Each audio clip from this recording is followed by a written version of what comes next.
A couple of weeks ago, I announced the launch of my latest website, playstorefinder.com.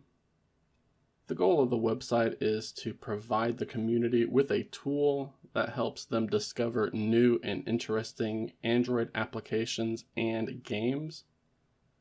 This is something myself and many others believe is sorely needed due to Google not offering useful tools that the Android community has been asking for years.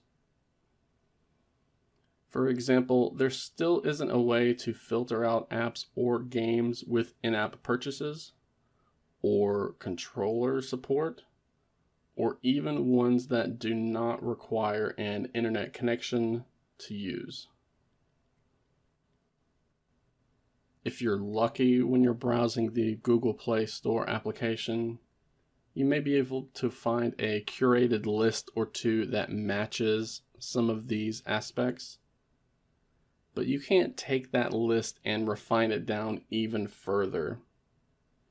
And for a company that has the largest search engine market share, the search feature in the Play Store isn't that great at all. These are all features that were launched with the first version of playstorefinder.com, and they work exactly like you would expect. If you only want to see paid applications, then you can do that with the filter option right here. If you only want to see paid applications with 0 in-app purchases, again, we can do that with the filter feature on the website. I go over these features and more in more detail during the launch video of the website. So if you haven't watched that yet, be sure to check it out, as I'll be linking to it in the video description below. But today I want to highlight the newest features I've made to the website since launch. If that first video showed you version 1.0 of playstorefinder.com, then this is what I would consider version 1.1. Since launch, I've been working to make the website look a lot better while providing even more information to the user. When you go to the app or game page of the website, you're going to see a new header image, and that includes the application or game name. And if you're looking at it on the desktop PC, then you'll also see the application icon in the top right corner as well.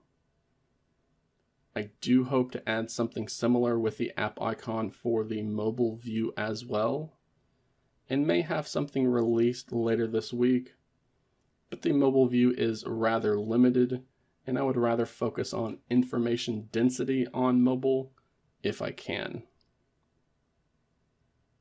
I've also added what is generally referred to as a mega menu in the header of the website.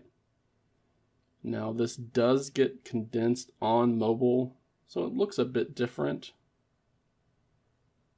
But the goal is to give the reader access to all application and game categories, no matter which page they are on.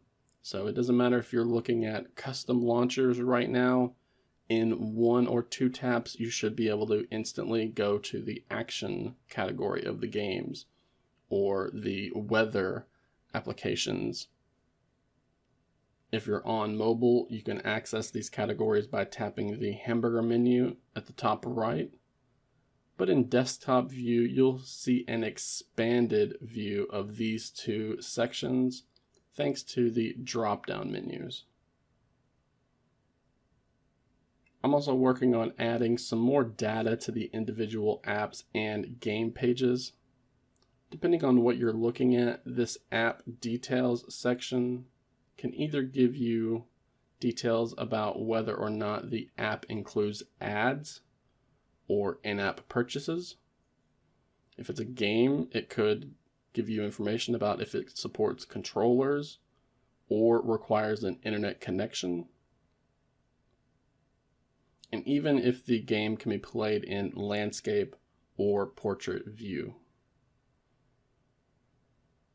Over the weekend, I also began adding a new section to this app details page, which you can find right above it. It's at the top in a floating box. And it's here you'll find out the star rating for the application or game. You'll find out how many downloads it has had. And I wasn't sure of what to add in this third section, but I had a request in the comments from a reader here asking for details of which Android version was required in order to install the application or game. So I used that in the third box here. I'm currently thinking of ways to add these data points as filters as well.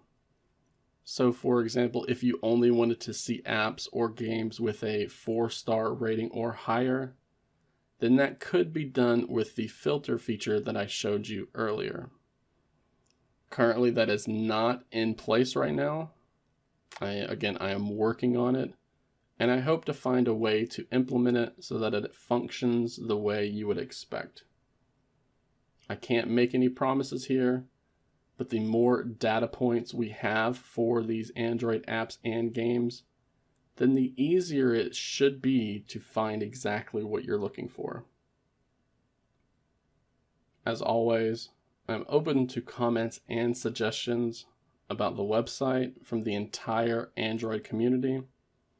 If you like something that you see here on the website, then use the comments section below to share your thoughts.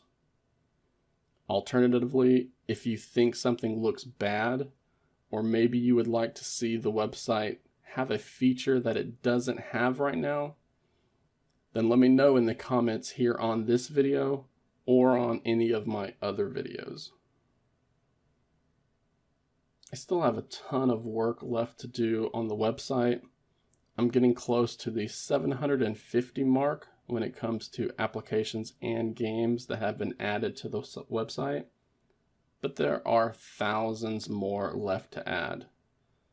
I'm still trying to come up with an ideal front page idea too. So you'll continue to see lots of changes happening as the project evolves and adapts to something the community can really find of use.